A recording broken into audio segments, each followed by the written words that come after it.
నమస్తే ISR 9 news కి స్వాగతం. వరంగల్లోని భద్రకాళి అమ్మవారి దేవాలయాన్ని అటవీ పర్యావరణ దేవాదాయ ధర్మదాయ శాఖ మంత్రివర్యులు కొండా సురేఖ సందర్శించి అమ్మవారికి మొక్కులు సమర్పించారు.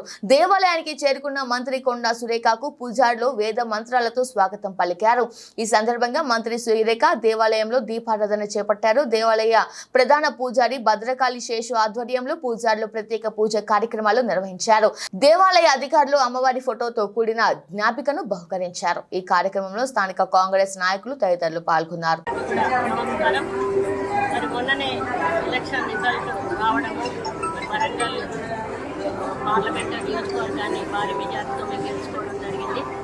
తెలంగాణలో కూడా 8 స్థానాలు మరి పార్లమెంట్ క్యాండిడేట్లను గెలిపించుకొని ఈరోజు మన సీఎం రేవంత్ రెడ్డి గారు ఏదైతే రెఫరెండం అని చెప్పారో రెఫరెండంగా దానిని చూపిస్తూ ఈరోజు మేము ప్రజల వద్దకు వెళ్ళి నిలవడం జరిగింది. కేంద్రంలో కూడా ఈరోజు చెప్పపెట్టులాగా బీజేపీ గెలిచిన ఓడిన చందంగా ఈరోజు ప్రభుత్వాల్లో రాబోతా ఉంది. కాంగ్రెస్ కూటమి ఏదైతే ఇండియా కూటమి ఉందో ఊహించిన మెజారిటీకి కొంచెం తక్కువలో అయినా కూడా మరి మేము అనుకున్న విజయాన్ని సాధించామని చెప్పాల్సిన అవసరం ఉంది. నైతికంగా కూడా ఇండియా కూటమి గెలుస్తుందని చెప్పాల్సిన అవసరం ఉంది.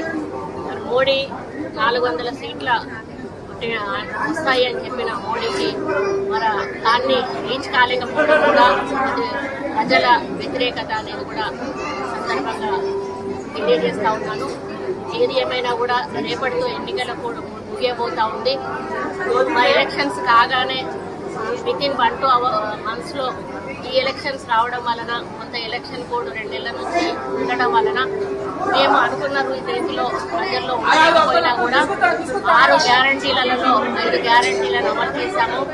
రాబోయే ఇప్పటి నుంచి కూడా ఇంకా మిగతా గ్యారంటీల మీద దృష్టి సారించి అభివృద్ధి సంక్షేమమే ధ్యేయంగా ఈ ప్రభుత్వం ముందుకు పోతుందని తెలియజేస్తా ఉన్నాను. రేవంత్ రెడ్డి గారి నాయకత్వంలో మరి అదేవిధంగా ఒక మినిస్టర్గా మొదటిసారిగా మరి ఇంటికి రావడం జరిగింది.